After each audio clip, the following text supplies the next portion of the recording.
Sup, everybody? It's D's Roy. I got a reaction. All right. This women's fault. This women's fault.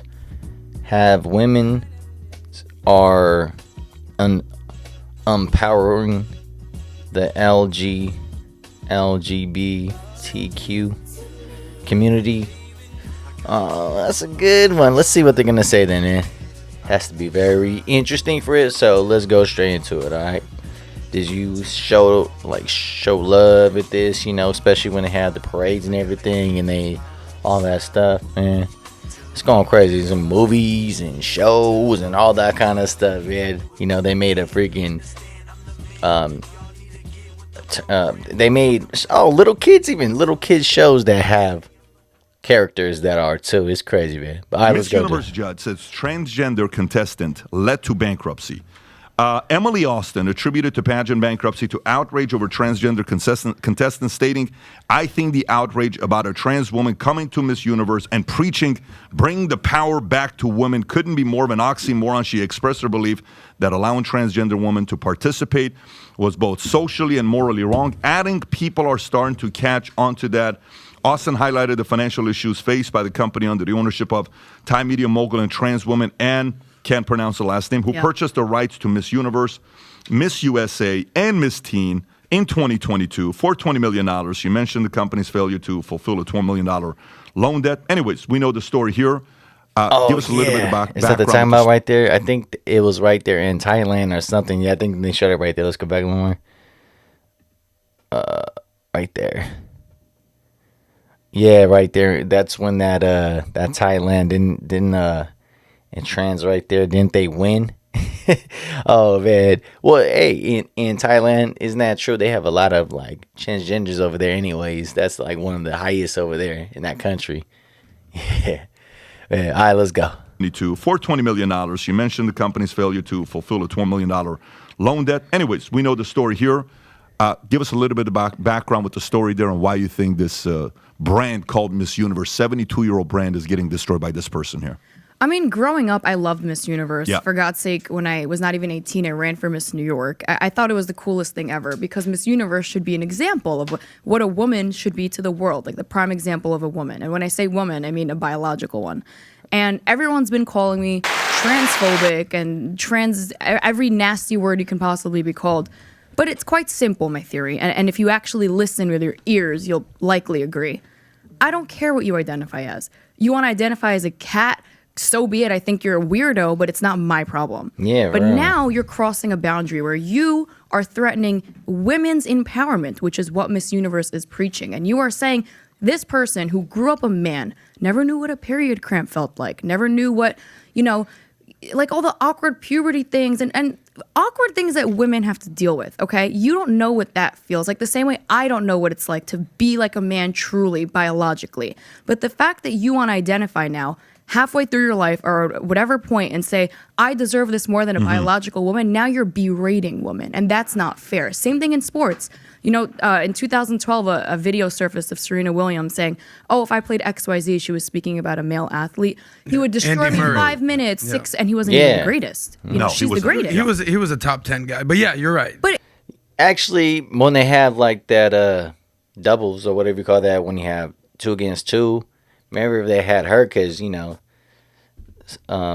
Williams right there, the Phoenix or whatever, which one it was, one of the twins, not the twins, one of the sisters, they're playing, and he couldn't even like hit the ball, the ball back, man. That was crazy. I'm like, damn, that's the best women tennis all time. And I think the guy, he wasn't even ranked. I think he's barely ranked top 100, which is good.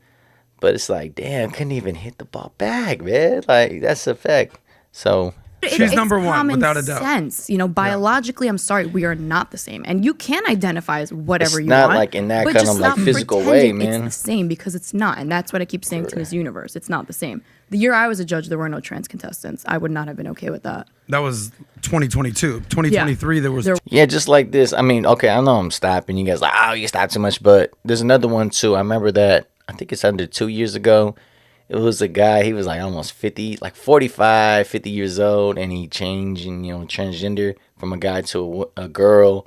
And then he played junior college and this dude was playing for the girls basketball team, and then he was like 6'8" or something, man. He was tall to everybody else and the girls and everything.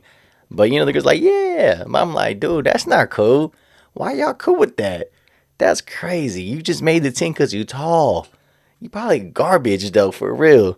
Like, man, that's crazy. I don't know. People can say what they want though. If it was the other way, if it was like a guy, if it was a girl changed to a guy, it wouldn't even make even junior team right there, bro. For real. All right, let's go. 2 contestants out of, I believe, 80 women, or 3.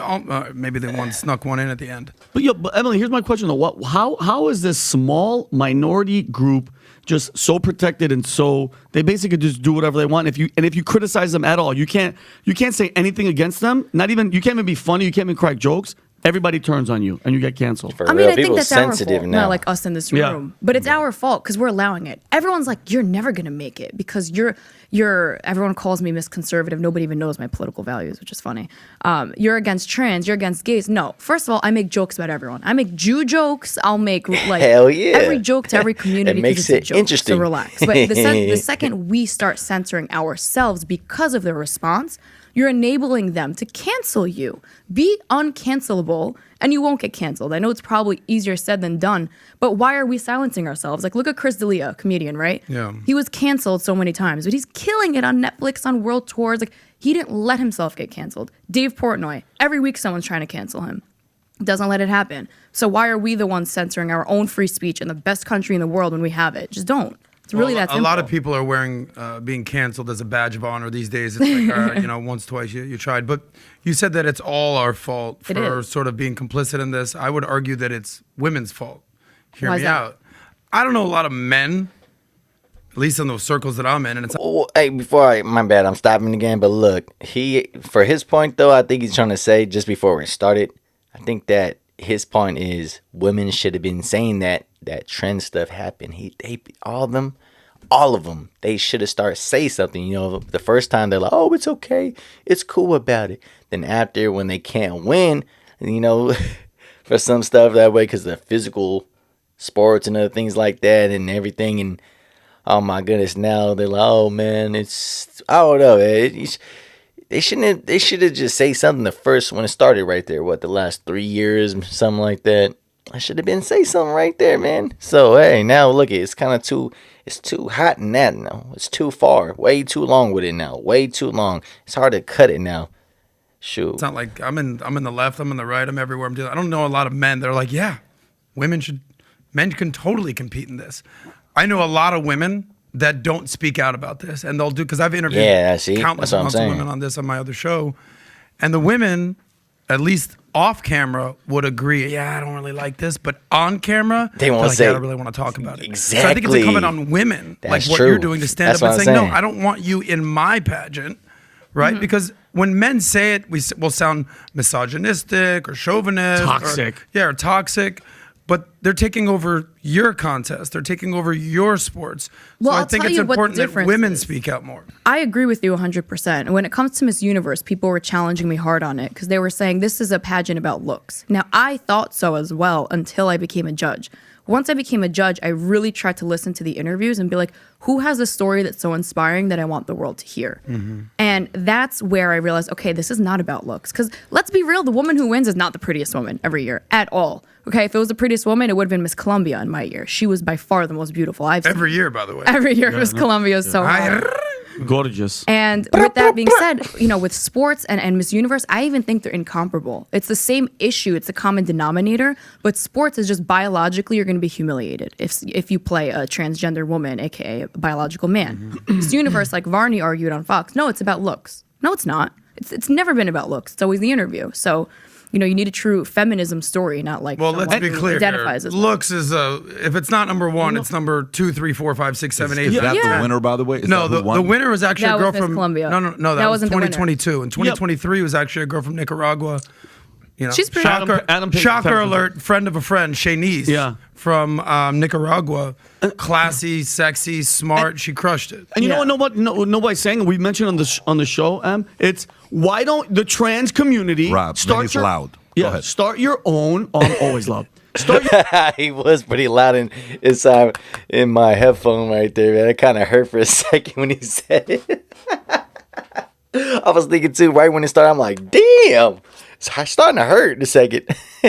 Your own trans universe, trans league, trans sports, trans UFC, trans Yeah, swimming. something. Do your own thing. Why are you Yeah. guys trying to infiltrate everybody else's shit? Have a blue ocean. Go create your own shit. and Because see how they're many people are gonna women, watch it. Vinny. They're women. No, they're No, men. that- No, they're you know, not. that is Women, the logical- bi women, They're bi playing women. fantasy. Vinny, that's the logical end argument. So there's truth in what you say, but that's the logical end argument. The front end is what gets missed in this. It is a leftist, socialist, Marxist agenda. Find a victim and leverage it. And if there is no victim, you have to create a victim. Yeah. And if you take a look at the opportunistic rotation of how leftists have taken victims and groups and leverage for point. what they want, Yeah. what they want to do is drop the walls and undermine the traditions Yeah. and the stability of the country. That's the leftist agenda. They don't care about trans. So let's go take a look. You go back and look at it. George Floyd, it was overblown. You have the whole the part that was over. A guy died. A guy died with the cop right there that day, and there was a court case and everything that went with it. But all the BLM stuff was sort of one side of the reaction was overblown because it was misinterpreting analysis. On the other side of it says, why is the media jumping on this? Let's focus on that. The media was jumping on it because there's the victim, there's the leverage, there's the point. Marxist social leftist agenda. You have to find a victim and leverage it. And But right these now, communities don't see that they're being a pawn in a bigger agenda. How do you not Yeah. see it They think it's my turn in the spotlight. It's not your turn in the spotlight. You're being used. as a victim, which is not a great. How is that enablement? You're It's not. down. You're terrible. They've done this. You're to you. oppressed. You're oppressed. Yeah, you're not making it right there because you're miserable. You can't go out by yourself because of this and this and this. You are a victim because of this. All the time, and people over there, they're doing this all the time, man. I'm like, dude, stop being a little crybaby all the time, man. Freaking, I feel like I went so much more than the average person from my brain injury, recovery, all that kind of stuff. Took years to be able to walk, talk, to have conversation, to all this what I'm doing right here. And have these people that blames about little things like that. Oh my goodness, I can't do this because of my skin color. Oh, I can't do this because I'm not because I'm this or this and this or because it's like, dude, shut the F up, man. Why you just do something else then? Stop being a crybaby. Yes, For real. so they destroy your personhood. They destroy your value. You can't do anything yourself. You For need real. us to be working for you. Wait a minute. Be careful what they're working on. They're not really working for you. So if you like this clip and you want to watch another one, I agree 100%. Hey, that's a good one. Hey, that one girl, hey, that's shout outs for that, man. She was being real. And they was being real. Good conversation. Good. Little debate, but not that much. They agree most of the times. And I agree everything they said right there, man. How can a trend can freaking compete right there into that? That's crazy, bro. That is crazy. Shouldn't do any of the kind of stuff, man. And then somebody won with that too. Dude, that is crazy. We have to be honest, man. I don't know how they win. Who the one that's vote for that?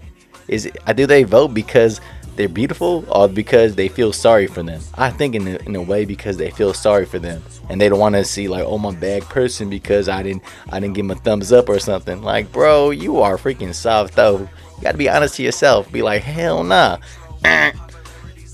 Like, why are you even right here, man? Oh man. All right. Well, hit me in the comments. Like, subscribe, show love. All right. Peace.